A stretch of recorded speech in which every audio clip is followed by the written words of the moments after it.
Yeah, let's just get it started then.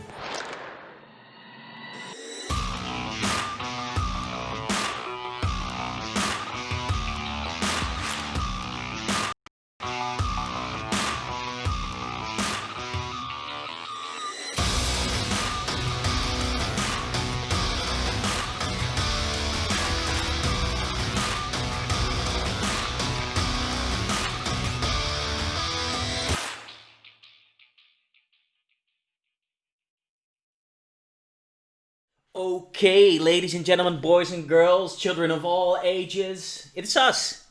It's me, it's Stefan, and it's Martijn, and it's time for the that's a difficult word, episode of the Friendly Fire Fridays. Martijn, hi. How are you doing? Yeah? I'm doing okay. I'm fine. I'm a little snippy, little under the weather. So, yep. Well, basically, I'm at home, and you're at the crown, and yep. And I'm in the comfort of my own home because yeah. So my girlfriend's a little under the weather, and she's actually was tested for corona today, and me living with her, if she has it, that's then I have it. So I'm staying at home for a few days, and just to be sure until we get the results in, and if she's good, then I'm good, and we'll be back at the Crow next week.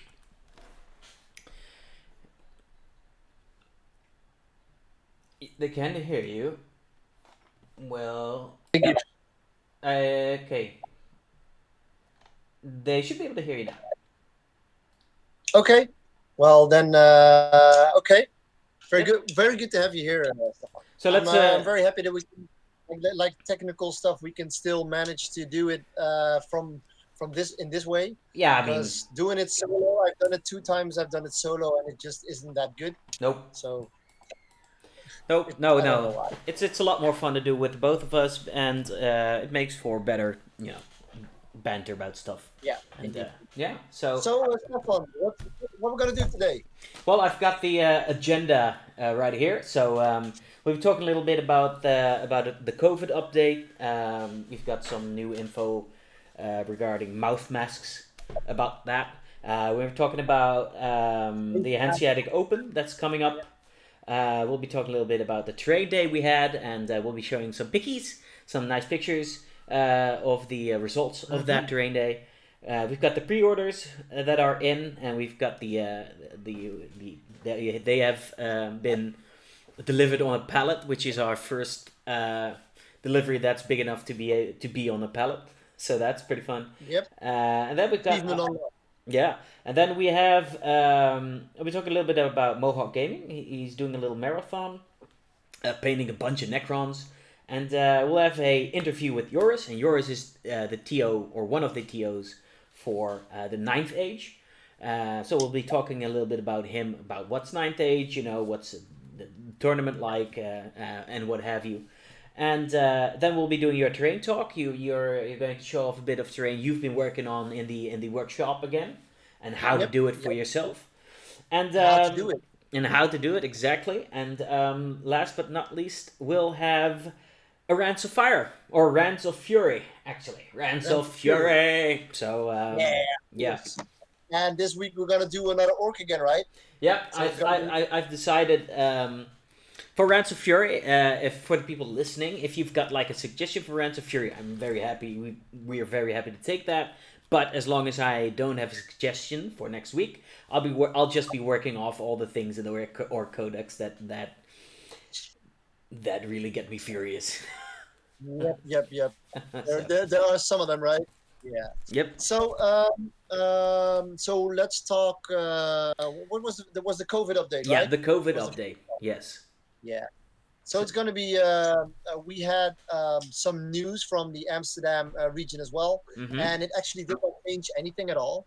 mm-hmm, But we did send an email to all the players around that we have that play in the Netherlands that we will have mandatory face masks for the rest of 2020. mm-hmm.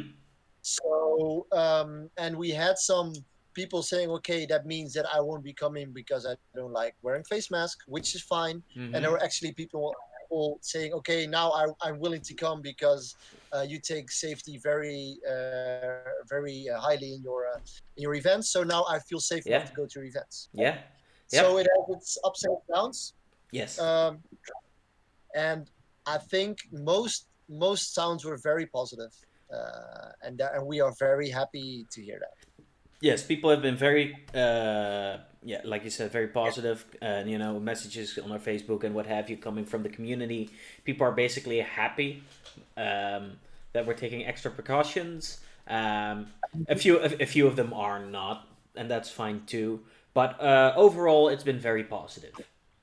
Yes, indeed. And for those of you listening and wondering, we will provide face masks for everyone for every game. But if you don't like those three-ply easy mouth masks, please make Yes. sure to bring your own, Well, buy your own, yeah. build your own. I don't know what you want to do, but just make sure that we will provide you with standard equipment. Yeah, I can very much recommend actually bringing your own cloth face mask. Um, it's just your own. You can bring it. That's the one you'll be wearing all day. You don't have to switch out face masks and whatever. And they're, in my Mhm. experience, also more comfortable. But if you Yep. don't, you don't have one. That's okay. We have one, like Martijn said, for each round. So we got you.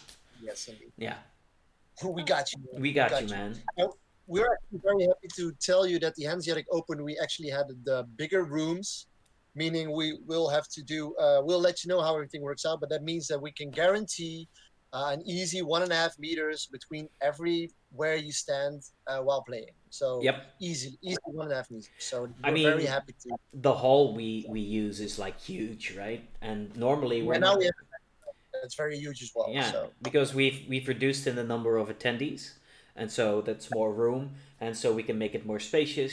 People can walk around without like bumping into each other or coming or getting very yeah, close.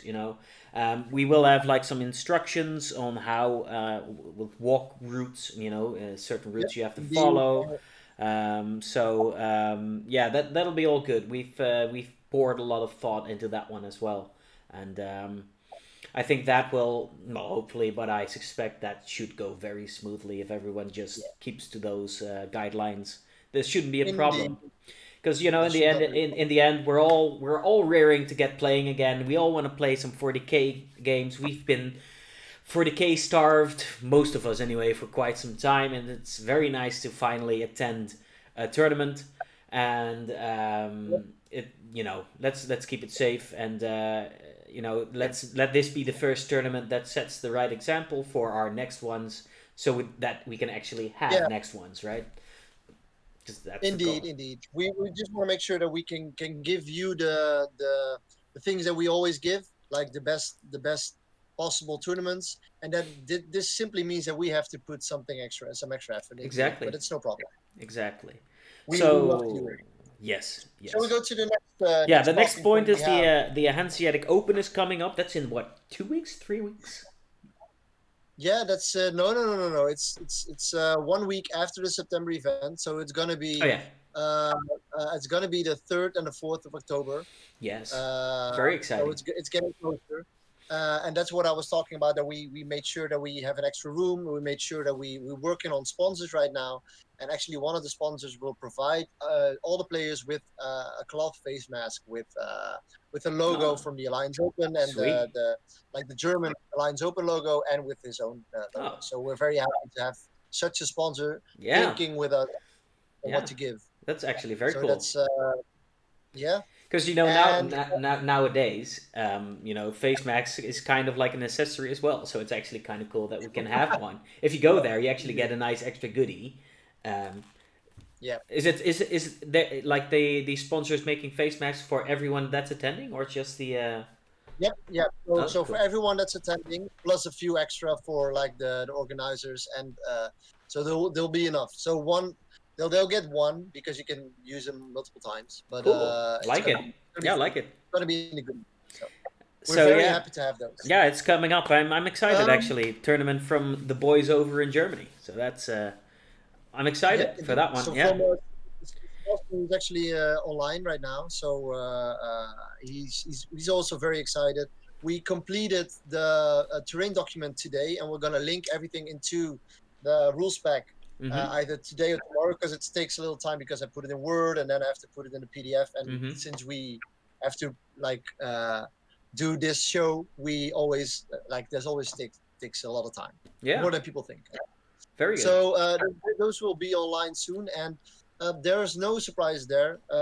Just what all our terrain, because we have our own terrain, of course. Yes. What they will be mean in the game. So will it be a ruin? Will it be an armored container or something? So we will actually give everything we have, give it a name, so Mm-hmm. you know how to prepare for your event. So Awesome. Awesome. yeah, Very cool. And speaking of um, terrain, that's a nice segue into our next little bit. So we just recently had our terrain day, and yep. we have some nice pictures, and we have to show off. So why don't I switch Yep. us over to the next screen over here? There we go. I'm gonna put you on right here. Um, so here we are. So these are the pictures from the terrain day. This is the first picture. So this is the first I'm looking at them as well, actually. So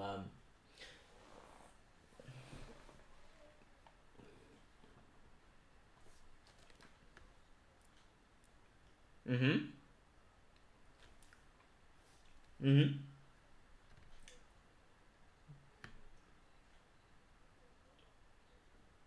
Yeah. Okay.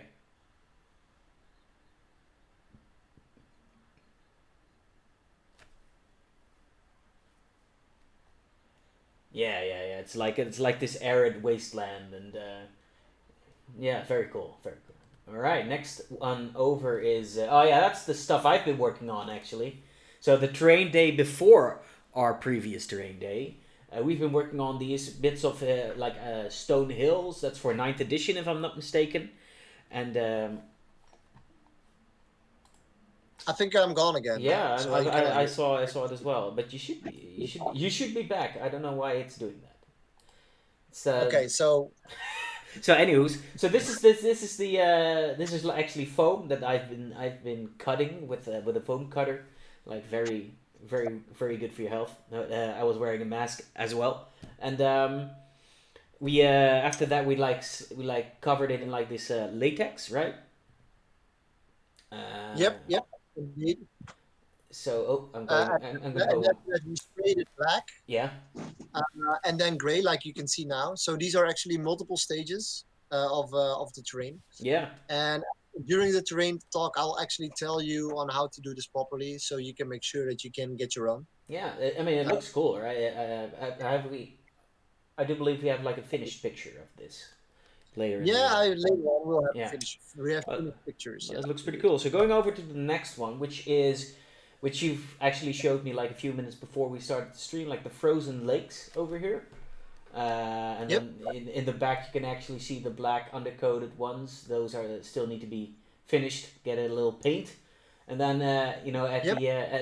the front there's like these lakes. We have more of them. We have like a classic lake which is green with water, and these are frozen lakes. So that's cool. That's like a different theme. So that's a little variation in there. That's very cool.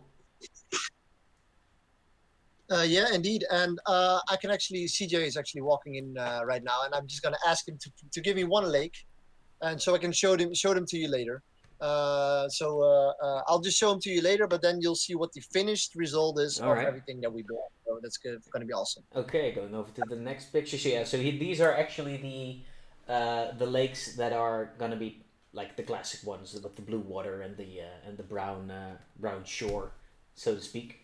And in the And the background only thing there, I do believe I spot some forest. Like, are those forest bases for like for trees and Yeah, stuff? so Or the ones without the lines and like the lakes, the rest are all forest bases. mm-hmm. So every forest will have three different woods on Yeah, them, so they can still move them around, but they'll be easily distinguished from the lakes. yeah, And then to the left of those are actually hills, and hills in the ninth age have a special. You can move over them, but they should not be too high. So mm-hmm. that's why we use really. thin blue foam, which you actually cut as well. Hmm. These are like the finished, almost finished, and we'll show you in a later picture as well. All So right. Let's see. Next one over. So yeah, this is actually a close up of those forest bases. I mean, I really dig. There's something about like a frozen, like snowy theme that's always been very attractive to me. I think it's very cool. It somehow it has more of an atmosphere than like the standard grassy. You know, the grass and hills and green hills and forest is very classical fantasy. You know, that's what Mhm. I back in the day when I played fantasy. I always played on these green. We had these green cloths, right? We didn't have mats or anything yet, so it was like this flimsy green cloth and Yep. with the green hills and green everything, and we all thought that was Yeah, very green cool. everything. Yep, and green And the bases, funny right? thing, But yeah, and the funny thing, yeah. You just, I just, the funny thing is that when you look at those like cloths stuff, it's all everything is like flocked already. And the funny thing is that we didn't do any flocking like the last year or something. And right now we said, okay, we have time, we have the people because we were at 8 people or something, and we could just say, okay, we're gonna flock everything, flock and it that's all. flock it all, and that gives it so much vibe, as you can see. It gives you a real like there's Yeah, snowpacks on yeah, them. it looks really good. I mean, I mean, it makes the game charming, right? Like good terrain. Like if you have a nicely painted army against a nicely painted army with some good terrain, that's really that's gonna be an awesome game right there. We gave it even gave it a hashtag, man. No game without terrain, you know. Yeah, that's our motto. No game without terrain, baby. All right, Yeah. moving, scooching over to the next one. So these are the some more of the lakes, and oh, these are actually the palm trees. Yep. Ah, that's very cool. The palm trees that CJ Yeah. was working on last time on stream. He showed off a little bit of palm trees. Get a little bit Yeah. of that. Go ahead. And the funny thing is that we actually finished the lakes now, so we can actually show you later on how the lakes look, and then you can see why those palm trees like they give the mats so much vibe. I think we should do this for 40K as well. I don't know. Palm trees all the way, man. I love palm Love trees, it. man. Gets me all in the vacation sphere right there. So Yeah. grab a little, grab a You're little gonna put on cocktail. your Man. big coconut. Yeah, yeah, I'm gonna put on my coconut bra and my palm leaf my palm leaf skirt right there. Get a little you know, a little cocktail, sex on the beach. Have a good time, baby. Yeah, Have a good time. yeah. Let's do it. So I dare you now I'll do it. to do that in one of our summer tournaments. Yeah, sure. Yeah, it's a deal. I'll do that. All right. So here's a picture of the guys working here. So yeah, let's see. There's you, Martijn. Who do we got here? Yeah, so that's me, Melvin, Tom, and Bianca. We're working our asses off. Yep. And to give you an idea, we painted 300 different pieces of terrain in one day. Holy crap, that's a So lot. we last terrain day before that we made them, like we built them, and Ye- this was the time when we painted them. So we painted 300 pieces of terrain in one day. That's a lot. That's a little clap right there. Show your fingers. Do you still have your fingers, or are Yeah. they like stub nubs? Your fingers, are they still there after all the hard work? Sorry? Yeah, your fingers, are they still there, or are they Yeah, like? yeah, yeah. Okay, very cool. And here's I don't know, but That's Risha. I was tired though. I yeah, was very, very I tired. bet. So this is actually my favorite picture. Look at this. Everybody's happy, and everything that you guys made is on the floor right there. That's a lot of terrain, dude. That's a big Yep. space that's taken in. So good. Yeah, I mean, it's a lot of work. yeah. I mean, kudos to you guys, man. You really hammered it home that day. And here it is. But Yeah. and then it goes all into 4 boxes, which is like also amazing to me that it all fits in 4 boxes. Right, Yeah. that's it's just you made like what Yeah. what did you say, like 300 pieces of terrain, like 4 boxes. There you go. There we go. And then when we would like, okay, if someone says, I want to do the night tournament, can you like provide us with terrain? Well, yeah, sure, no problem, man. We'll just drive with one small. I can even do it with my small car. Yeah, It's not a problem. I mean this. While with 40K, if you want to do a tournament, you need a bus. Yep, we Streets. started off with this huge. How would you say, like a bus? Yeah, like a. What's the English word for aanhangwagen? Trailer. It's a trailer, man. Yeah, It's a trailer. There you go. We started off with a trailer. It's a folding door. Yeah, like 60 boxes or some silly number. But Yeah. this is 300 pieces of terrain in 4 boxes right there. That's logistics. Yeah, yeah, it's enough for 64 people. So Yeah, that's amazing. That's amazing, dude. We have come far. it's a good tournament, right? We have Yeah. come far. Yeah. So The terrain day was huge. So and I still want to say thank you again for the community, because without the community we could not have done it. If else it would have been CJ and me for that time, because you were at home. You had to work. Dick was at home with Corona, and Corona. Danny, well, Hong Kong all the way. So yeah, he could not come. Yep. And Peter could not come as well. So then it would be CJ and me, and I think we would not make 300 pieces of terrain in a day. Not with the two of you. Yeah. Yeah. So shall I show the lakes, the 3 lakes that we built? So this Please is do. actually this is actually the frozen one. Oh yeah. And yes. So we have 4 different. Yeah, we have 4 different, but it's okay. So this is actually the desert one. So a little it looks a little tropical. I would dive in here. Yeah, that's right. It's a proper oasis. Yeah. And then the last one is going to be the battleground, or the evergreen one. So we have 2 different of these, but I think the vibe is coming over really good. As you can see, there's a lot of work in it. If you would do this yourself, it takes you about an hour to build this, I think. But with the teamwork, you could do it in 10, 15 minutes. Like every stage it's a small stage. Yeah. And CJ actually finished the day with putting over the gloss varnish to make it look really watery. Nice. Make it nice and shiny.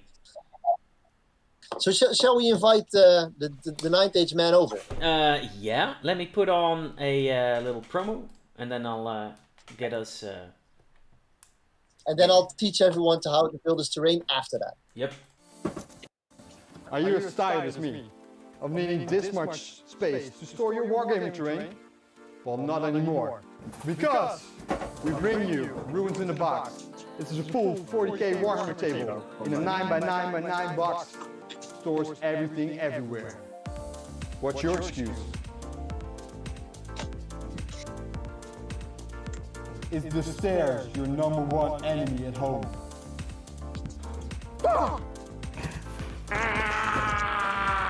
Are you sick and tired of not even being able to bring your wargaming terrain to your friend's house? Is your wife about to leave you because you can't fit any more terrain in your house?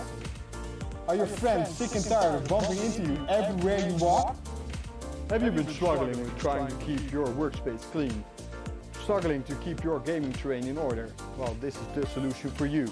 This is a full 40k table ready for use at any time, and you can hide it anywhere, even from the wife. Your girlfriend will never be angry again when you put your wargaming terrain into the smallest box in the house. You will glide through the hallways. The stairs will be your #1 new friend. The one solution to fix all your problems. Alliance Armory, billboards, amazing area terrain. Then of course you get our patent pending, amazing 8-piece, no 4, no 8-piece rune set, ladies and gentlemen. Is it allowed to be this cheap? Oh hell no. Why haven't you bought this yet? It's amazing! Call now to 0900 123 45 6 7 8 9 10. Why? Because it's fucking 11 on the Richter scale, baby. Get yours now. If you haven't gotten one yet, you can order it now on our website, alliancearmory.net. You can get 1 for the price of 1, 2 for the price of 2. It's amazing! Okay, yeah, we're back. So, let's go to our next segment, eh? So we've got a little talk here. I'm gonna let you introduce it, Martijn, but let's do it. Okay. So, Joris, welcome to the chat. Joris is actually the 9th Age tournament organizer in, I think, we've been working with the last few years. And we want to introduce the game, the 9th Age, to all you guys, because we think it's a good game. We made a lot of terrain for it, and we love to talk about it. So, Joris, say hi. Awesome. Hello. Hi. Yeah. I actually muted you for 1 second, so whoop, I'm gonna unmute you, and then I can hear you. Okay. Yeah. Yeah, that makes it easier. Your video camera is kind of laggy, but it doesn't matter. As long as we can hear you, that's the most important thing. So how Right. are you Hello, doing? hello. So how Good are to you be on the doing? show. Yeah, Yeah, good to have you. yeah, good to have you. Um, so just introduce yourself to the guys listening. What are you Yeah. playing? Why are you playing the Ninth Age? And please tell them in a short way what the Ninth Age actually is. Okay. That's a lot of questions. Well, first, I'm Joris. I got to know the guys from Alliance Open, I think 2 years ago, and at that time they were still brainstorming, and I thought, well, this is going to be something, and I'm going to try and see if I can bribe them to play a little bit of Ninth Age on the side of their big 40K games. The thing is, I played Warhammer when I was very young, as in 14, like in the middle school, and then only played like maybe 5 games. Then, long time after, got 2 small children. Then I thought, well, this is a perfect time to start wargaming again, and Hmm. that was about the time they started. They were ending 8th edition Warhammer Fantasy. They did End Times. I didn't follow that too many books, and I wasn't really into the lore at that moment, so it didn't tell me anything. And then they shut down the whole show. And a few guys, maybe you guys know the Swedish competition. Yeah, I know. The Swedish comp, yeah, they said, okay, Yeah, you can use this unit or this unit, and then you yeah, get minuses and stuff, yeah? yeah, exactly. Those guys, and I think a few of those guys said, well, let's try and keep Warhammer Fantasy alive in a different code. So that's basically, I think, what Ninth Age is. Warhammer it's basically just a fan edition, but it's pretty true to the legacy. Okay. So every model you had when you started playing when you were 14, you could still use in the game, right? Yes, indeed. And they were, of course, these guys are tournament players, so they can talk endless about rules tweaks and points adjustments. But in essence, what they did, what I liked, was that in Warhammer Fantasy, some units just were they were playable because they were fun, but they were unplayable because they were much worse than other units. They balanced that out, and they brought back a whole lot of older units. Like I used to be a mono dwarf player, and you had these Doom Seekers. The guys were with chain axes.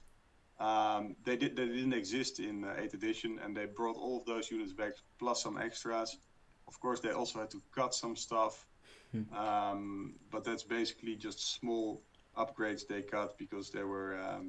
Well, there's of course they couldn't copy everything. No. Small Games bits. Workshop would, nah, Yeah. they would have probably sent a little letter to the Ninth Age saying that's not cool. So they had to make some adjustments, and then they had to make their own lore on top. But that's basically what they did for the hobby, and I think that's pretty cool for 16 army books, full army books. So there's a lot of playing options. I know guys that have been playing Orcs and Goblins since the start, and they're building their 4th army in the Orcs and Goblins book. Just out of one book. Nice. Yeah. Yeah. Okay, Yeah, well, that so sounds like a lot of choices to make. So, does that, if there's so many choices, does this also mean that the game is hard to learn? it's well, I'd say a former Warhammer Fantasy player takes about 5 minutes. Yeah. But like Warhammer Fantasy, for a new player, yeah, it's a lot of stuff. I mean, the old Warhammer Fantasy rule books were, I think, 200, 300 pages. But that's why we all, well, at least why we liked it. And they streamlined it a little bit. So you could say it's a little bit easier, but it's about the same complexity. So I've got Okay. I've got a question. You said Shoot. that basically the community picked up writing the books and writing the lore, and they had to alter it. The lore, does it pick up where basically Games Workshop left off, or does it take like its own complete own path, so to speak? Oh yeah, it's a good question. I think lore is one of the harder things for Ninth Age to pump out. I mean, they pump out rules and they pump out auxiliary books, which I will tell you a little bit about later. But lore is definitely the hard thing, because I think when you see how many writers Games Workshop has on a payroll, or at least working for them, that's probably more than 10. I don't know. It's a lot of guys. Yeah, dedicated. And of course, yeah. So they're definitely doing their own lore. That's one of the more exciting things, intellectual property wise. They cannot touch Games Workshop lore. So I'd say the lore is kind of an echo of the old Games Workshop lore, and there's a group within the Night Age that pushes for a completely new lore, but then that would also mean totally different units, and that would mean breaking away from the old army books. Yeah. So that's kind of a thing they're in. But they produce some okay stuff. The Warrior book, it's you can look it up right now. It's a free book. It's right on the website. The Warrior of Chaos book, the new book, is pretty cool. They have 7 Chaos gods now instead of 4. Okay. Just add some extra. Right? Yeah, they're tied to. Yeah. So that's. So the thing you said was actually a very good thing. You said you can download it from the site for free. So the whole game is free to play, right? Yeah, it's totally free to play. Like I think you see that more and more in other games, but this was free from the start, and that's definitely attractive for people, and it's also very quick. So if you want to look into a book, you don't have to buy it and then think, oh shit, I might not like this. I'm not going to play this. So you just download it and see if you like it, and free for all. That's pretty awesome. Just completely free. Yeah. Yeah, I think there's I think a company that could learn from that, but that's a whole other story, right? Well, that's actually a good point that I had another question about. So being basically, you just said that they brought like models and units back from previous editions that were discontinued, so to speak, and so that's pretty cool to get that back. But it's pretty interesting because you're kind of free from a Games Workshop perspective of having to sell models. It's not really your priority, right? The priority is to bring about a good game, and so you can write units. You can put units back into the game, and you don't really have to like write them off, because sometimes what Games Workshop or other companies will do is, because certain models that have been popular in a meta, let's say. The people will buy those models and won't buy as many of the other models, but you guys don't have that. You don't have to say, okay, now these models have been popular, but now we're gonna make these models good in the game and popular, so people will buy those models. So I reckon actually that's like a better playing field for making the game more balanced, but also just you have the units and they won't disappear. They'll stay in the game, and they'll. Is that like a thing for you guys? Yeah, that's a pretty accurate assumption, I think, and it's also definitely true. And I think because there's always some nostalgia in you, right? So also in me. So there was this guy, he revamped the 4th edition rule set, and that's when I started playing, and that's like 25 years ago. And I made an army list, and I noticed there were about half the models in that army compared to the army I'm playing right now, which is also a tournament legal standard size army. And when you see what happened because of the sale of the models, like I think what you said, they wanted to pump out new models. So there was definitely the big old power creep, and that resulted in models getting more powerful. And because they were making these models more powerful, they had to make existing models cheaper and cheaper over time. You used to pay a decent amount for a dwarf Hammerer, but and now in the last edition, the Dwarf Hammerer is half the price of the original because it had to compete against Demon Lords, Chaos Centaur Lords, stuff like that.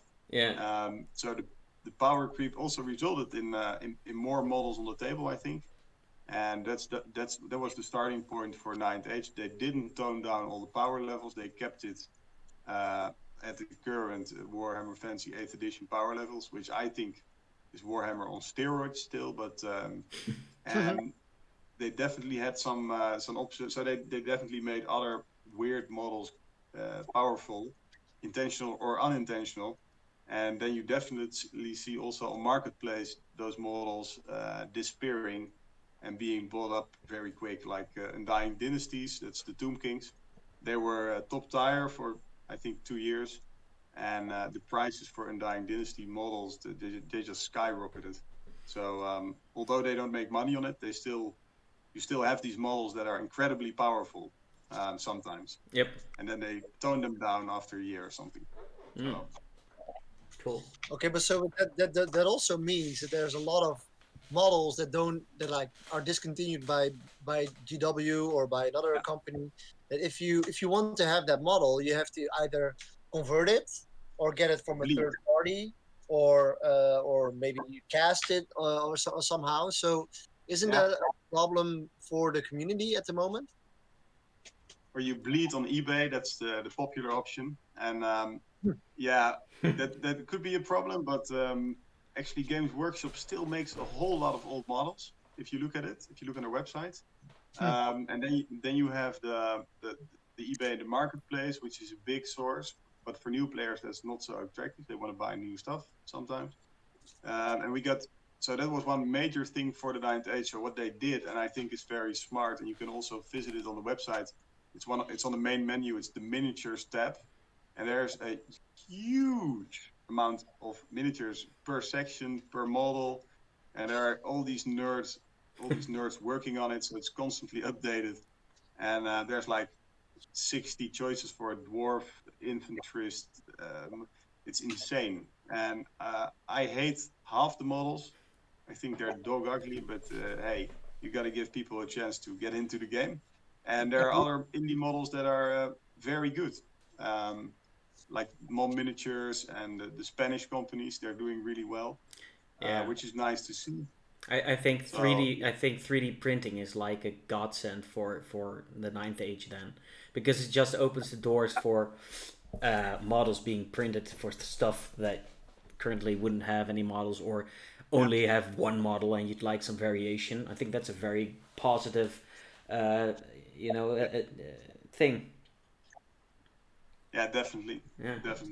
I think that's also eventually where Games Workshop will have to go. I think they will eventually have to sell the 3D models instead of the real product. But that'll be interesting.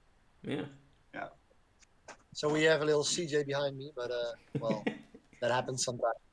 But we actually forgot to say one real big thing is that because the new Warhammer edition is actually a skirmish edition, and one thing with the Ninth Age is that it's still a rank and file game, which attracts a lot of people playing those old school games, and I think that's the thing that says, okay, what am I gonna play?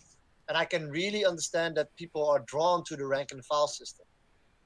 I still love it. Yeah, it's nice, isn't it? Yeah, it looks cool. Having your little tray, having your models lined up on your movement tray, looking all cool, and making those awkward wheel turns, and it definitely has something. It's it's very nostalgic. I played a lot of fantasy back in the day as well, and the thing I like you said, the rank and file just looks nice. It's almost like the unit is sort of like a diorama, and you just move around the diorama. Yeah, that's very cool. And I think it actually is a more gives it a more tactical feel, the game, because you have to really think about movement, and that's with a skirmish that's a bit different, of course. So that's definitely it's more of a block kind of game, and all the rules are also block based.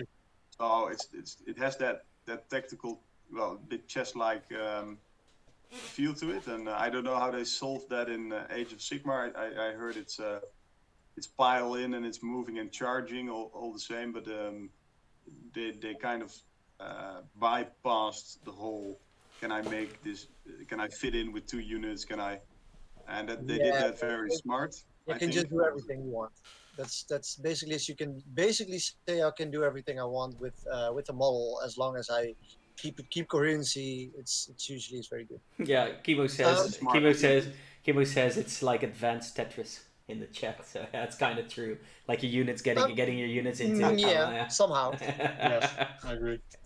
Um, so let's just talk a little bit about you as a tournament organizer. Have been doing a lot of tournament the last years together with us, but also other Yeah. tournaments. Um, Yeah. what do you think is the future for tournament play is in the ninth age at the moment with all the COVID situation and stuff? Yeah, that's a good question, man.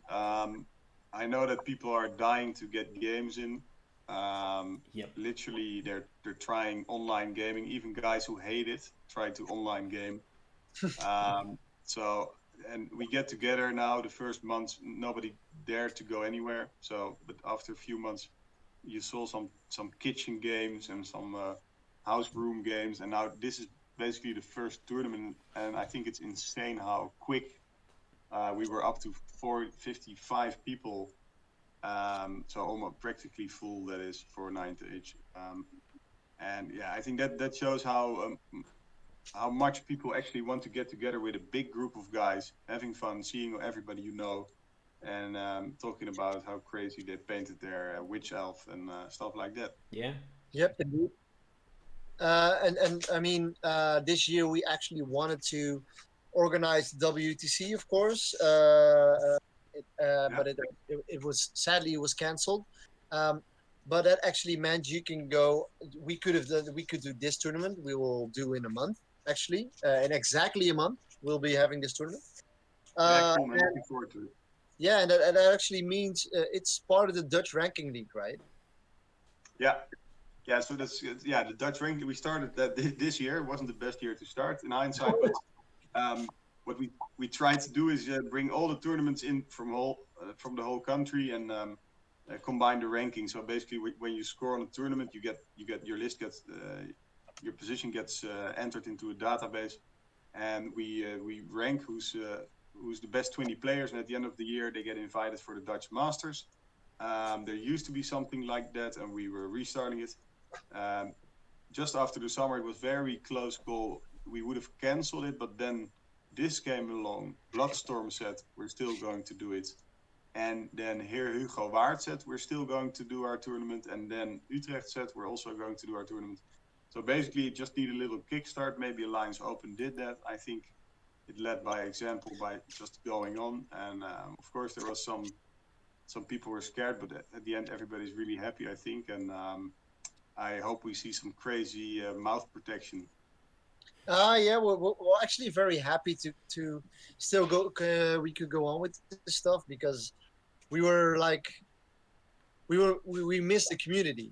I mean, that's why we started the show like this. That's why we did our Patreon stuff with the terrain days. We see some of our community, but we simply don't see enough. We want to see people. We want to see everything, like all the people we know, and that's just not going to happen with an online show. You just need to be face to face. Yeah. And that's why we are very happy we could do this. I mean, really, that's the charm of this game, right? It's like, you don't only play the game for the game itself. You play because you get to play with friends. You know, you go like your Wednesday evenings. You go to someone's home. You play a game. Or you go to the club. You grab a beer. You have a good time. It's a very social aspect, and I'm everybody's really missing that at the moment. Definitely, man. Yeah. I think there will be a lot. Oh yeah, no, you talk. Sorry. I think it will be much better for our girlfriends, our wives, and our bosses if we get to work game every now and then. Right? Yeah, they get to have some alone time again. Now we're just constantly here. Bothering them. Yeah. Yeah. So do you actually? So you have never actually played on the Alliance Open event itself, but you play. Do you play all the other tournaments as a player or not? Yeah, I try, and I'm not gonna make the Dutch ranking because you have to play a certain amount of tournaments. But I try to play as much as possible. We have our game night in The Hague, thanks to Olivier at Tabletop Kingdom. Woo! He Woo! opens up his door every Tuesday night, the first Tuesday of the month for us, and it has grown a lot. Right now, we can only let 8 people come in. I heard the same is happening in Rotterdam. There are like 10 to 20 players, and the same is now happening in Amsterdam. So that's good because those are basically the places where you get some community really going, and they should all come to the tournament. So I try to play as much, but it's also a lot at home. I bought a new dinner table, which is 2 meters 40 long and almost 120 wide. So I can play a decent game on there, and yeah, that's just it. I tried an online game and I liked it, but I'm not gonna play it again. It's too stressful. I don't know. It takes more time. It usually is not as clean as it could be, like a normal game. So there's a lot of downsides to playing online, actually, in my opinion. Yeah, it's you know, like we talked a little bit about it last week. It's a good thing to try out, like units or armies or things that you wanna try out before you Yeah. actually buy anything. But as far as actually Yeah. having a good time playing the game, it's not great. It's a social aspect you're missing, and it's Yeah, clunky. it's good that It's clunky. and it's good. It's a good thing that it exists, but it doesn't replace the real game, right? Exactly. No, definitely not. So just coming back to the 9th issue, the game itself. So do you think that there will be more companies getting new products for the 9th age in the future? Yeah, definitely. I think if you look at Avatars of War, and it's they basically tweak their whole website towards Ninth Age. So it's basically like you're on a Ninth Age model making website. Cool. So Great. that's definitely going on, and I think it won't be as large as, let's say, the Age of Sigmar community, but it's a very dedicated community, and just like guys like me, I'm not gonna quit. I'm gonna play this game until people don't want to play me anymore, and that's almost happening. So and until You I said forget it. the rules. Almost there. The time of reckoning. Yeah. Yeah. And then I heard there are other games I can try. So, but I think that's because of the consistency of the community, they can keep doing this. And what I like is they're revamping all the army books, like 2-3 a year, making it a little more Ninth Age character-like. So now it's basically just a Games Workshop carbon copy, and now and with the revamps. They're going to make it a little more new, and that's also good to keep it fresh because people are looking out towards these new publications. That's a nice thing, and because it's a tournament-driven game, the fluff bunnies are getting more to say every month. But the main guys are tournament players. They said we're going to keep these 16 basic army books balanced, so that's the famous races, like you all know, but we're going to make auxiliary books. I hope I pronounce it right. Yep. Auxiliary. It's an impossible word. It's an impossible word, but basically what they said, they don't have to be as balanced, but we're going to make them funky. So you have for Warriors of the Dark Gods, that was the first revamp they did.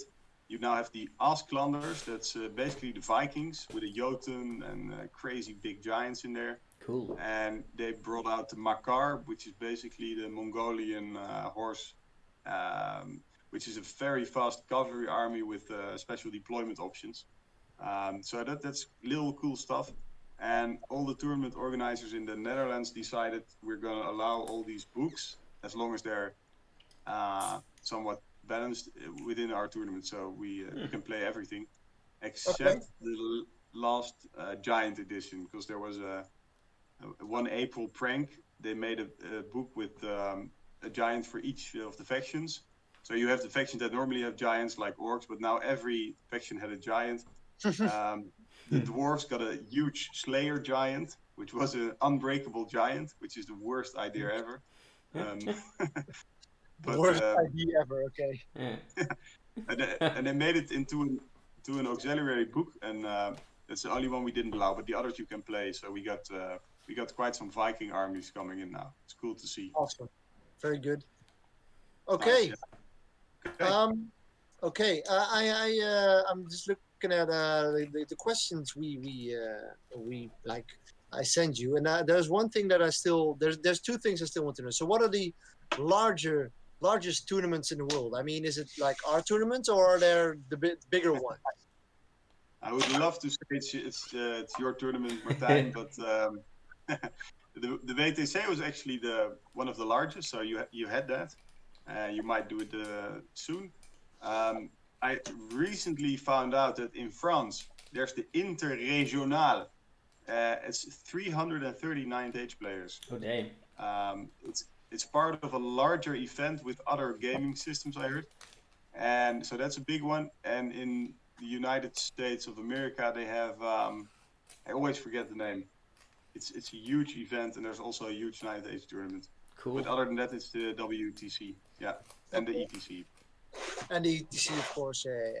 Yeah. So. Pretty good.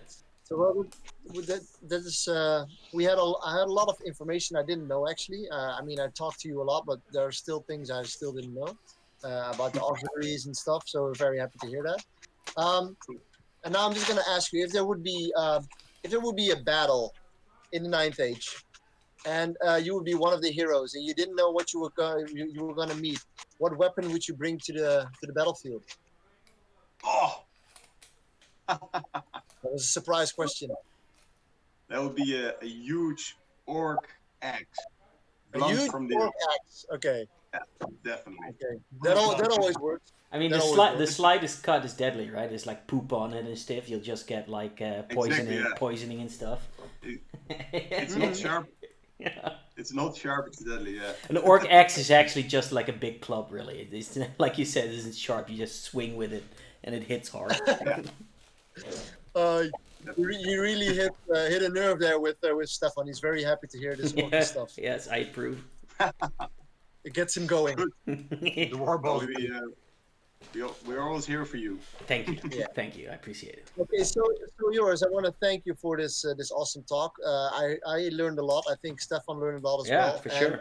We're very happy to see you Yeah. in a few weeks with Awaken the Beast. Kick ass, man. Looking forward to it. Thanks for having me. Yeah, no problem, man. And see you soon. Yes, man. Bye. All right. Bye-bye. Bye-bye. Bye-bye. Okay. So that was a cool interview. Very interesting. Learned a lot about Ninth Age, actually. No idea that it's that big, by the way, in other countries as well. I thought it was quite niche. I really think it's a charming game, but I thought it was pretty small, but turns out it's actually pretty big. Yeah. If you have 330 people going in France, Yeah. I will hell never yeah. go because they're. I mean, Our French brothers. Okay, so let's Stefan, I really have to interrupt you for a sec because I really have to go to the bathroom. Because if Do I you? don't go, I think Okay. CJ is gonna be. You're about to explode. So, all right, we'll do a quick commercial, guys, and then we'll be right back. Okay? Yeah, and then if I'm not back in time, CJ can actually show us our new product. Because Oh no, we our can. barricade- Let's do that. Let's keep it rolling. Let's put CJ on. Yeah. Come on. CJ, I guess I'm on. Yep, you're on. Hey, CJ, how are you, my friend? Very good, yes. What you got in store for us? So we did a lot of redesigns the last couple of weeks. A lot of you actually pre-ordered. We're super happy for that. So thank you very much for all the amazing support. There's gonna be orders going all over the world, from Australia to Canada, next weekend. So it's gonna be super cool. But one of the things that wasn't completed in time for the pre-orders was the prototype of the Eldar Barricade. Ooh. So it's actually finished. So I have it right here. So it's a 6-inch section. It has the center spire is more than 3 inches tall, so you can apply the dense terrain trait, which is quite popular at the moment. Coolio. Because it's a barricade, of course, it also has hard cover, so you actually have +1 to your armor save if you're behind it. So if you're fighting over this, you're Nice. actually protected, which kind of makes sense, I guess. Yep. And it's a very nice small piece you can add to like most of the tables. From the people that have looked at our website, we have a full Eldar setup at the moment, Yeah.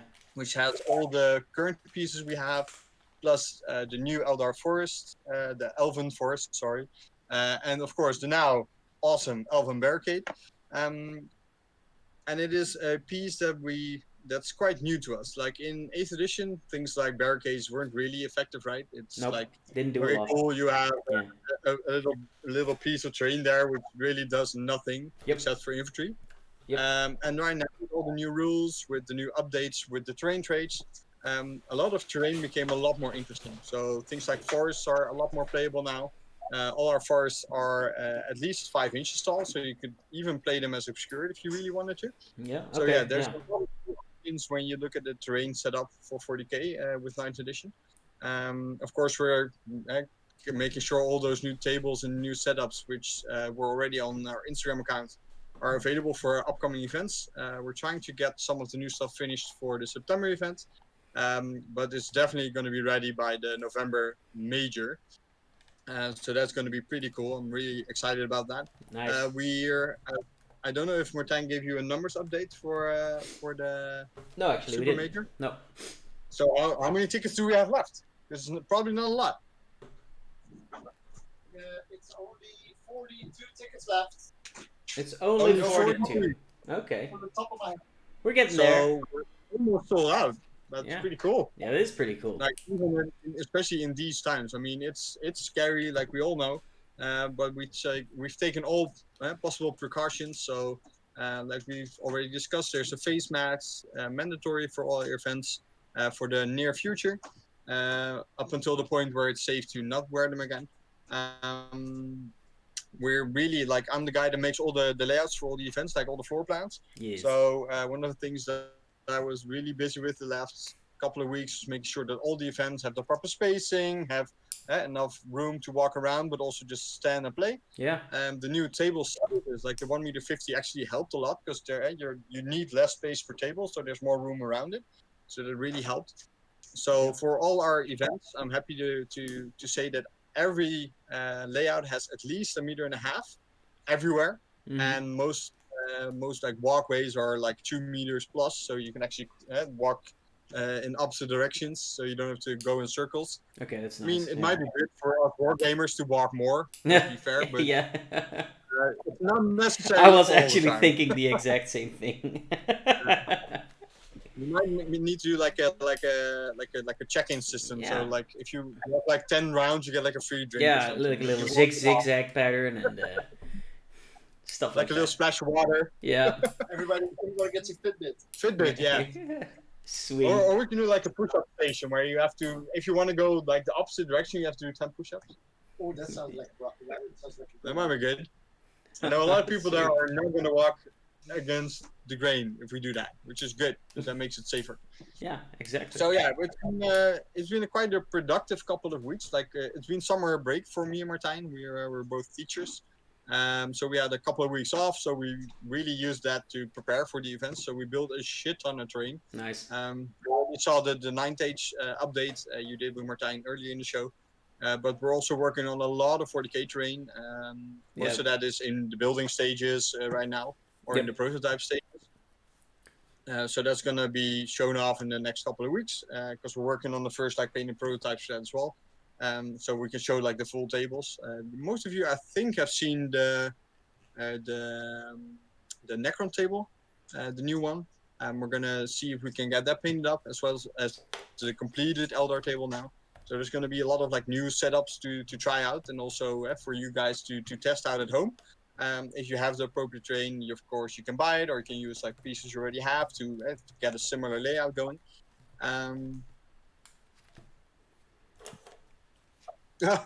Neil Kerr has been walking around the apartment. That sounds pretty good, Neil. Like you need to get those steps in, man, every day. Yeah. That's nice. And especially if it keeps the little baby asleep, that's even better. Like it's multifunctional. It's even better to do that. It's multifunction. So, exactly. So one of the other things that came in today is the finished corner markers. So we have we call these the table resizers.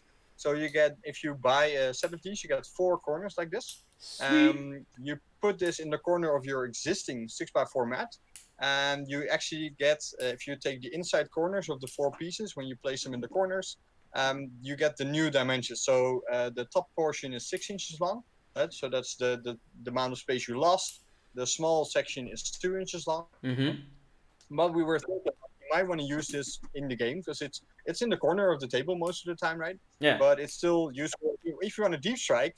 This section is 9 inches. It's like we actually thought about that. And if you want to measure an objective, this section is 3 inches. And if you need to come on from reserves from the edges, this section is 6 inches. So there's a lot of useful measurements in the corner pieces as well. So they're not just there for your deployment and during the game, but you can actually use them like during the game, and there's some useful measurements on it as well. So it's not just a corner piece, which I Nice. think is good. I mean, it's always like most products, at least nowadays, we always expect it to do more than one thing, right? Like we're lazy like that, That's very true. Yeah. which is good. That's very It true. also means that when you think of new products, you have to think of 2 products at the same time. But it also makes it very interesting to develop new stuff. Yep. But it also makes it, I think, interesting to see what people thought about this. And we were really surprised when this little kit went up for pre-order. I think we already sold 25 sets. Yeah, it went fast. Which Yeah. that's really fast. Like a lot of people were like, I mean, we all know the small board gang, right? We know like Mikey and the guys from Wargaming. They all wanted to go like, I don't want to cut. Well, if you don't want to cut, you get this. Yep. And it's I mean, yeah, cheap as well. I mean, It's nice. Yeah, It it's also provides you with like a little extra space around the sides to put your models on and stuff. So it's pretty nice. yeah, we actually in most of our games, like most players actually divide their armies. Like you take one of the 6-inch rows over the short edge, and you can put most of your models in there. Yeah. At least for most armies. Especially now when you have with the strategic reserves and even your old types of reserve or deep strike mechanics, of course, you see that quite a lot of people put models in deep strike or in reserve because it's really important for the primary missions or even for the secondary missions, certain types, of course. So it's actually really nice to have those models on the table, not like on your army tray below the table, because we all know what happens when the models go under the table. That's not good. Yeah. We always forget that. So that's like the main issue we always have is like, oh, I forgot to deep strike this unit in turn 3. I guess it's dead. So in order to prevent stuff like that, it's really good to have it like next to you on the table. So you know, oh yeah, I still need to put these models on. Yeah, so that's very nice. So, got anything else for us, or? I think that's these are the main like updates for now. All right. Yeah, we're going to be busy next week to finish off the first painted prototypes. To really show off the images in their full glory, not in just their bare MDF state, their nakedness. Yep. That's the plan for the next couple of weeks. So yeah, we're going to keep you posted. So yeah, make sure to tune in the next couple of weeks if you're interested in seeing the new products painted.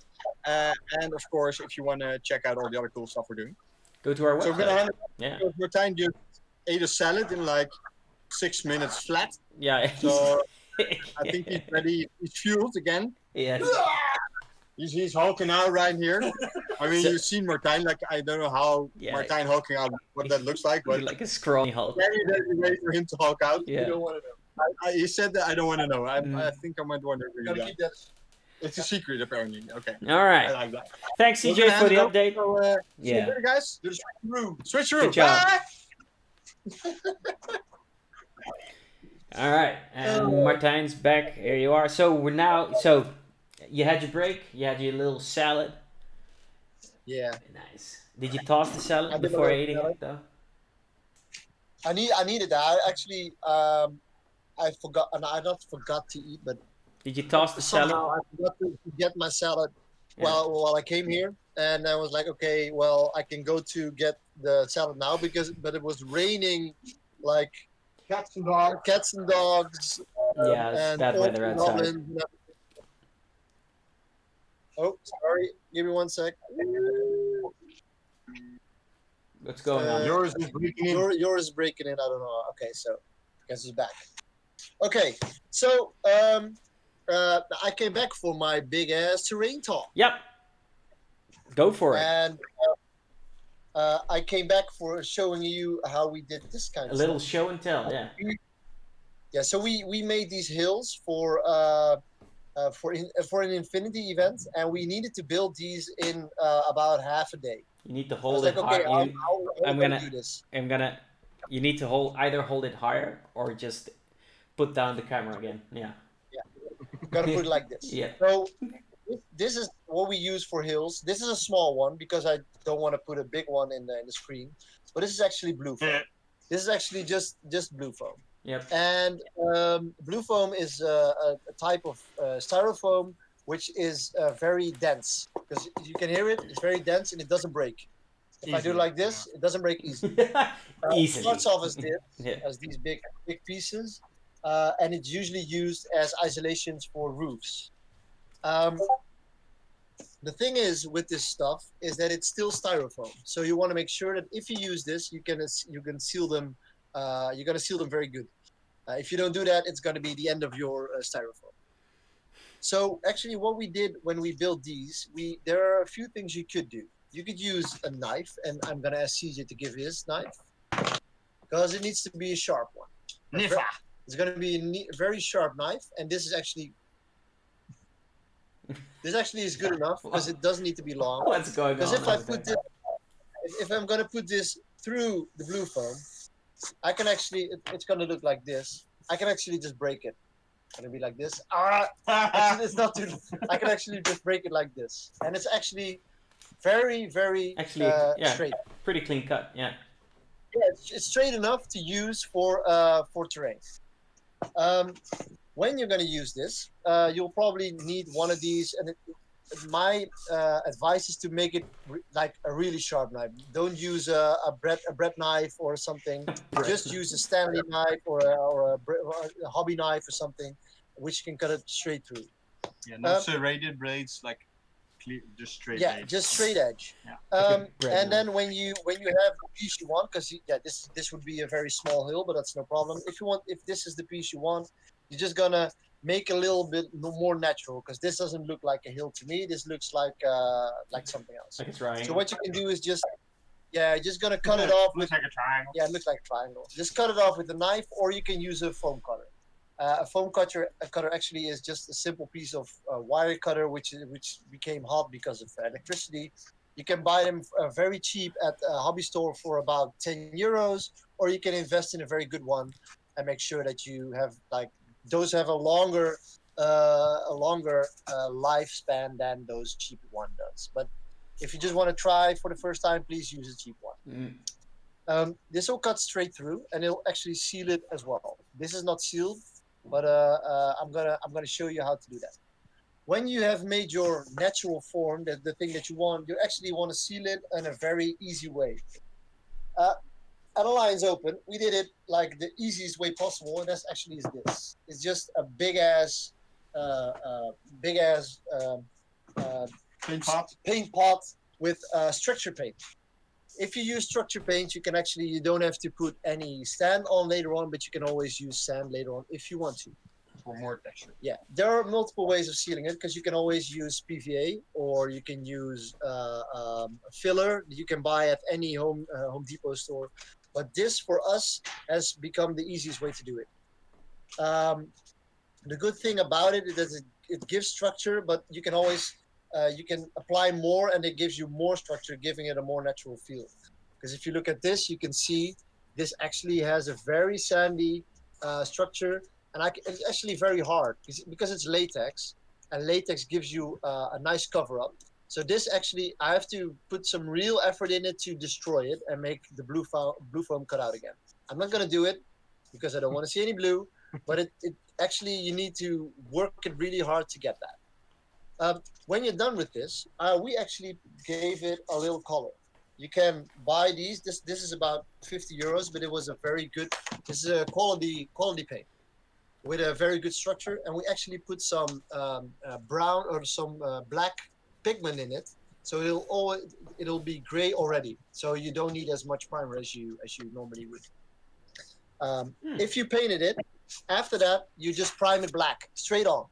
Don't put it on too thick because it'll actually the thinner or the what's it called? Solvent. The solvent. If it usually the things like the paint you put on there is good enough, but sometimes there are small spots of blue still showing through, and if the solvent gets through that, it'll actually destroy it, and you don't want to have that happen. You can always fill it up later if that's a problem, but as you can see, some parts here, the solvent actually came through and actually gave it a really cool look, but you don't want to have that on everything because it's going to be a pain in the ass to clean later. After you've put your color on there, you just pick your colors where your dirt colors or your concrete colors and make it the way you want it. Because if you have that solid piece of paint and primer on it, you can do everything you want on it. You can flock it, you can put threes on it, it's no problem. But the thing you want is that it gives you a natural feel. This actually is 2 colors of brown and then a dry brush, and that's it, right? Usually you want 2 tones of one color, just mix them up with the spraying, just do whatever you like, and then put a dry brush to put those 2 together, and you have a perfectly natural and a neutral color as well. This is very neutral. This doesn't stand out a lot. I have seen people doing this with very bright colors, not neutral colors, and then you have like it's too dominant on the table, and you don't want a hill or something like this to be very dominant in the table. So this is actually how we make our hills, Yep. and how I would say if you want to make a lot of things, I think if you're with 2 or 3 people, you can build. How many can you build in a day? About 50. Depending on the size, yeah. Yeah. Like the ones you showed, the smaller ones. Yeah, you can do 50 easily. 50 in a day, easy, yeah. You have to have good weather because you have to spray. But having a fan to clean to help the drying also works very well. Mhm. And I'm going to show you what kind of things we use here. It's very exciting. You have to leave the studio Does he? to get the best people. And I'm like 1 inch too short to get that. Oh my god. Martijn is too smart. Okay. Hold on, folks. We're getting a little technical difficulties. So it actually is this big piece of blue foam. Like a standard board size, Standard like board size. 2x6. And this will cost you about €7 or something like for this. If you go to your art store and you buy this, you'll probably need to pay about 5 times the amount. 5,000 euros. If you want the same amount at your art store, it's about €40. Oh. So I would not recommend that. No, that's Go to Home Depot. It's not Home 5,000, Depot. but it's still a lot. Yeah, it's still a lot. And with this, we actually, how many did you do of these, Stefan? You did about one can't full remember. plate of this? At one point, all I could remember was the fumes. Yeah, you're still high on it, right? Yeah, I'm still riding on it, like nice and having all kinds of hallucinations and visions. Yeah. Well, So- that is a very important thing about working with this material. Always work outside. Yeah, always work outside and use a mask. Yes. Please do, because it'll. But you have to. To answer your question, I think I made like 30 or something. 30 probably. Is that about right? Yeah, about maybe. How many obstacles did we need to make? About 30, right? 36, I think. 36 obstacles. Yeah, so 40 I think I made then, because I made a Yeah. bit more just to be sure.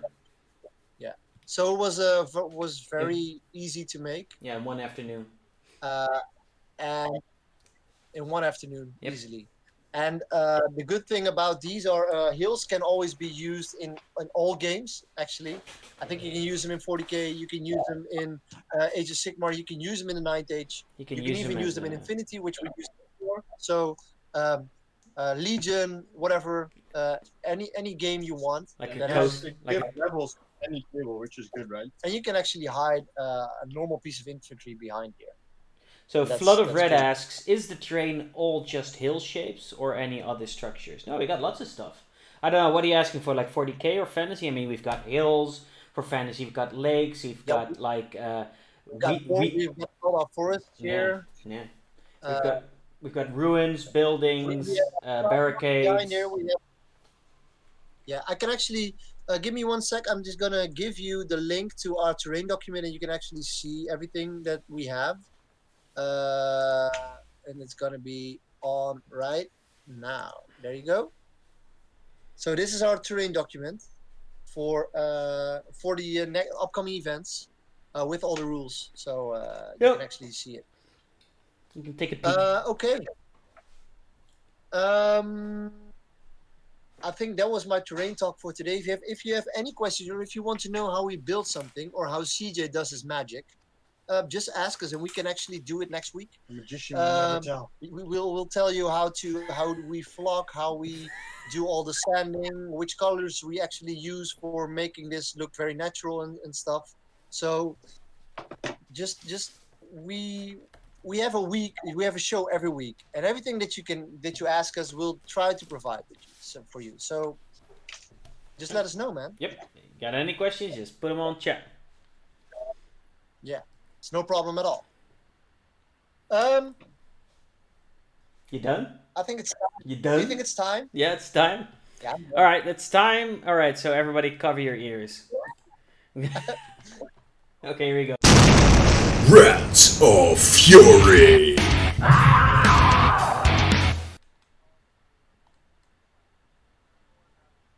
What?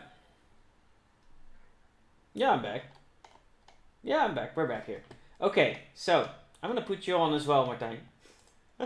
Ladies and gentlemen, welcome once again to another Rants of Fury, the segment where we pick a unit in a codex that we hate because it sucks, and then we rant about it, right? So last week was what was his face? Asmodai, that loser. And this for this week. So first off, this section is meant as for comedy purposes and is supposed to be taken with the biggest grain of salt. So yeah, please don't sue us, Games Workshop. Anyway, so for today, I've picked the Humble Rundherd, ladies and gentlemen. Are you familiar with it, Martijn? The Humble Rundherd?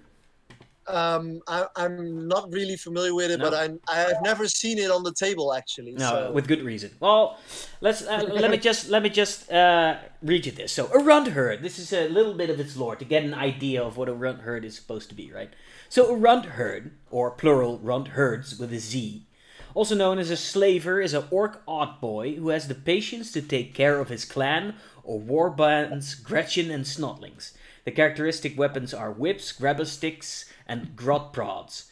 They are often seen leading Gretchen mobs into the fray or ordering around the Gretchen crews of big guns. They often make use of squig hounds to eat errant or fleeing grots in battle to increase, quote unquote, the morale of their Gretchen mob. Basically, they're like a commissar, but for orcs, right? For Gretchens. So I'm gonna tell you, you eat your salad right there, but I'm gonna tell you his stats, and then I'm gonna let you guess how many points this guy is. Okay? So a Rundherd. Let's start. Let's say a Rundherd. He's basically a basic orc. He has movement 5. He has a weapon skill of 3 up, a ballistic skill of 5 up. He has strength 4, toughness 4. He does have 4 wounds though. He has 3 attacks. So he has 3 attacks, which is 1 more than the basic orc boy. He has a leadership of 7 and a 6 up save. He's a character. He's an infantry, and he has the keyword Rundherd because he's a Rundherd. Now he's equipped with a slugger. So he has a pistol. He's got either a grabber stick or a grot prod. Your pick. You get to pick which one. So the grabber stick, which is what he comes with, standard, has a melee profile of +1 strength and 1 damage, and you can make 1 additional attack with it if you use that weapon. So he'd have 4 attacks, 4 mighty, strength 5 attacks on a weapon skill of 3 up. You could replace it for free with a Grot Prod, and in which case it gives you +1 strength, a rend of 1, and 1 damage as well. So basically, it's either 4 attacks on strength 5 or 3 attacks on strength 6 with a rend 1. So it's both. It's okay, I guess. It's not the greatest. I wouldn't pick him for his combat prowess. But he's also got stick bomb, so he can also throw a grenade. Huzzah! Right. Now, for his abilities, he's got Here We Go, so that means you can run and charge. So if you really need that extra bit of combat power, you can get him in there. Those 4 attacks, right? Woo! Yeah, those 4 little attacks. He's got Mob Rule, which means that if he loses any models in the unit, yeah, I don't know. He's got Mob Rule, so he can use leadership of other orcs, or other orcs can use his leadership. But he has a standard leadership of 7. But I mean, it's the kind of thing that every orc has, but it's kind of useless on him. Also, he has Daka Daka Daka for if you roll a 6 on that pistol shot, right? It's like, get another pistol shot in right there. Alright, so he's a run herd. Yeah. Yeah? Okay, continuing.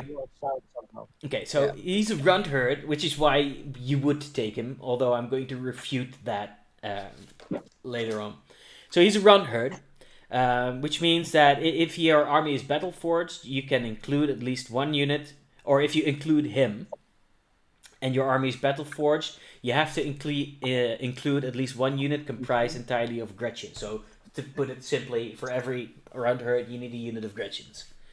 Run herds don't take up slots in a detachment. So you can take as many as you want. You could field an entire army of run herds if you really feel like it. Just have like 100 of those guys running around. And so he has a Squick Hound, which is the reason you take him. It's a unit. He has a Squick Hound if a unit of Gretchen infantry fails a morale test while within 3 inches of the run herd.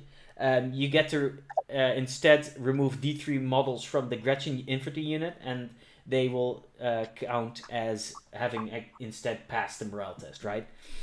He also has a Grot Lash, which is it's cute, I guess. Reroll hit rolls of 1 in the fight phase for attacks made by units of Gretchen infantry. So he whips the Gretchens, and the reroll wants to hit. So It's literally like a Beastmaster. okay, so before I talk about what's wrong with him, now having told you all the stats, how many points do you think he is? I'm gonna give you and CJ a bet each. I think he's 50. How many? I think he's 55 points. 55 points. How many points do you think he is, CJ? 37. Ooh, CJ was closest. You're off by 2 points. He's 35 points. Ooh, I was just because you said he was so bad. I was like thinking, Yeah, okay, It must be it must be a crazy amount of points. I mean, I was putting it on pretty thick, but still, 35 points. 35 points for an orc boy, basically, but with 4 wounds and a slightly better weapon. It's still a lot of points, really, isn't it? He doesn't do a whole lot. The only thing he does is he makes Gretchens. Instead of failing their morale, he basically has the war boss ability. But guess what? The war boss does the same thing for Gretchens as well. So why would you ever take a run herd if you already have a war boss? And every orc army is going to have a war boss, especially now in this edition with the nerf of the Big Mac with the. Man, yeah. So now, actually, the first HQ pick you will take is actually 90% of the time is going to be a war boss with it, with his stuff, because that's one of the best HQ slots you have. So now you have a war boss running around doing the same thing. You don't need like a run herd with a whip running around. I do kind of feel for him though. He has like the shittiest job in the orc army. He has to take care of the shitty little grots that are pissing and shitting everywhere, and he has to make sure he keeps them all in line with his whip. And I mean, if a big scrap breaks out, I wouldn't want to be around like a bunch of grots, and it's like you're kind of screwed right there. But yeah, I mean, he just completely misses the point. He's completely redundant. because there's already a better model in the army that does it, and it just, again, like with Gaskell, he just misses like that special thing that actually makes him useful. I don't know what the hell you would have to do to make him useful, but the reroll wants to hit in the fight phase for Gretchens isn't going to do it. The Squig Hound, you now make your morale but lose D3 models, isn't going to do it as well. You're not going to take him for his 4 awesome attacks with strength, well, at the best, strength 6 and an AP -1, right? He's not going to kill anyone. So he's a bit of a oddball. He should be like a Gretchen multiplier, right? He should give Gretchen some extra stuff. So if you would have to come up with a rule to make him better and just say, okay, he's gonna have to do something with a Gretchen, what would you like? So first off, I have an idea. What would you give it? Yeah, well, maybe at the very least reroll hit rolls of 1, maybe 4 in the shooting phase, because whenever you take Gretchens, you don't take Gretchens. Well, you don't take Gretchens for either hitting people in combat or shooting at them, really, unless they're cannons. So get rid of the reroll ones in the fight phase. I mean, I wouldn't know what to give this guy to make him useful. I mean, you could say, like, Gretchens now are just immune to morale, but that's very un-orky. So I wouldn't say give him that, because it doesn't really fit the theme. Or what if you would say, like, if Gretchen roll for advance, they make him faster. Automatically roll 6 or a minimum of 3 or something, or like something like that. Like, yeah, maybe. Or they can advance, shoot, or whatever, or. Yeah, maybe just make him faster. I mean, that's probably the most useful thing to do with Gretchens. You need Gretchens to be on objectives or to screen or to be in the way of other stuff, right? And giving him giving him that extra speed would actually be useful. So maybe like add 2 inches to run or move or charge rolls or what have you, something like that. Whip him, right? Maybe whip him, they lose D3 models, and then they get to go faster. I don't know. That sounds like a cool thing to do. Just do, okay, for a mortal wound, you can actually auto-advance. You could just pick, like, okay, for 1 mortal wound, you can auto-advance 6. Or for 1 mortal wound, you get a reroll to hit or whatever, or something, a little something. A little something. I mean, right now he's just an oddball. He doesn't serve a purpose. I mean, look at him in the picture. He even looks a little depressed. He's just a dumb orc with a stick, and he's looking a little depressed. I do feel for him, though.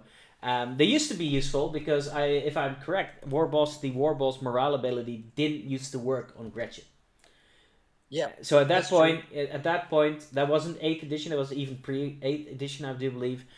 So at that point, he was useful if you did run a lot of Gretchens, because if you kill 20 Gretchen out of a 30 model unit, you'll lose the other 10 to morale as well, and you have one of these guys around who just says, you don't run. That's actually useful. Now he doesn't serve any purpose, except for shoveling Gretchen shit around. So, yeah, man, that's 35 points. 35 points. The funny thing is, Stefan, is when I listen to this rant, it's like, This is an easy rant, Yep. You know what I mean? Yep. It's obvious that this guy's shit. Yeah. Even someone who has not played this game at all and says, okay, I'm gonna play orcs. Yeah. And he's looking through the book. He's reading this like, well, I'm probably never gonna play this guy. Nope. Actually, I was checking him out in Battlescribe, right, to get up the info. So Battlescribe calls things like elite troops or heavy support, they call it battle rolls, right? Battle rolls. And it says, Battlescribe says of the Rundherd, he has no battle roll because, he doesn't take up any of the, he's an elite. So I was like, yeah, that's right. He has no role. He serves no purpose. He's just, he's just 35 points of dead weight doing nothing. I actually was looking into this guy like a few weeks ago in writing like a list. I was like, maybe if this guy is cheap enough, I can take him and just spam a few of them because he's an infantry, right? And he could stand on objectives and do actions. I mean, if he was cheap enough, but then I was like 30 points. Yeah, well, nope. I'm not going to take that guy for 35 points. Screw that. Nope. For 35 points, Martijn, I could bring a Devcopter. a Death Copter, Yeah, that's which is 4 wounds, toughness 5, 4 up save. He has 2 twin big shooters, right? He has better attacks in close combat, and the Death Copter can deep strike. The thing is infinitely better than this run herd. So it's a little sad. So if someone brings this unit to one of our events Yeah, and he gets top 10, yeah. Someone's gonna eat his words. so I'm gonna do 20 push-ups. You're gonna do 20? I'll do 30. Yeah. It's about the You'll max. do 30. Okay. Yeah, so it's- it's gonna be 50 push-ups You're in gonna do total. 50? And maybe Yeah. CJ will join as well. I just know it.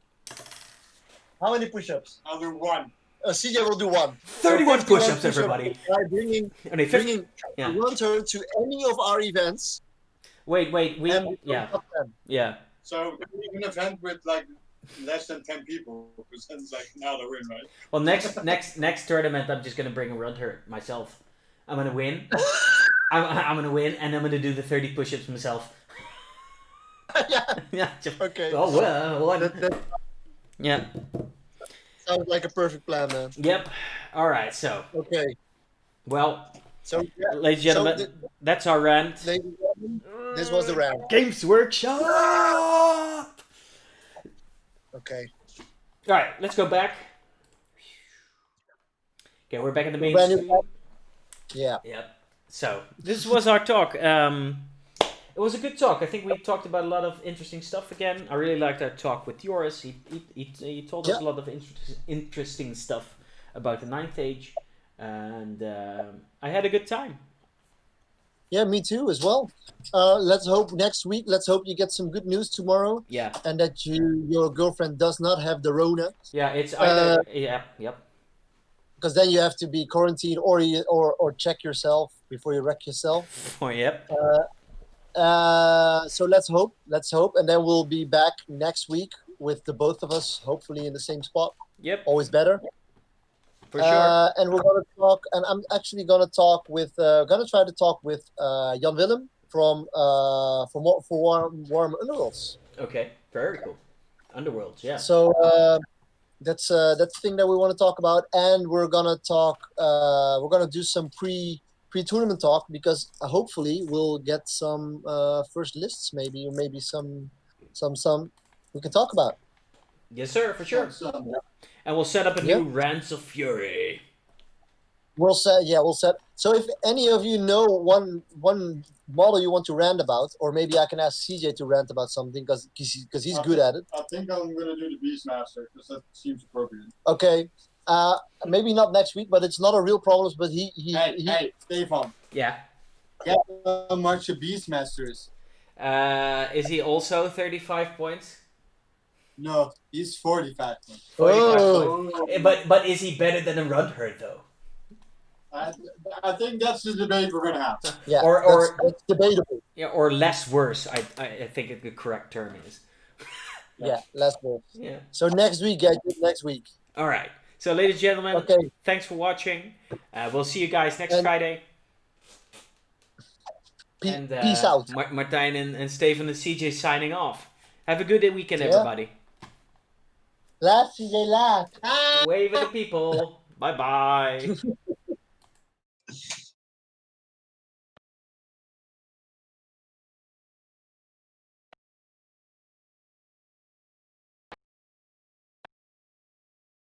Oké, doké. Ik weet niet wat er is, maar het lijkt wel of de cirkels niet rond zijn of zo. Het zit keer strak. Aan de andere kant moet je dit sowieso schuren, want het zit altijd anders sowieso. Ja, als het wat scheelt, zult het echt een halve millimeter waarschijnlijk. Gaan we niet zo. Nee.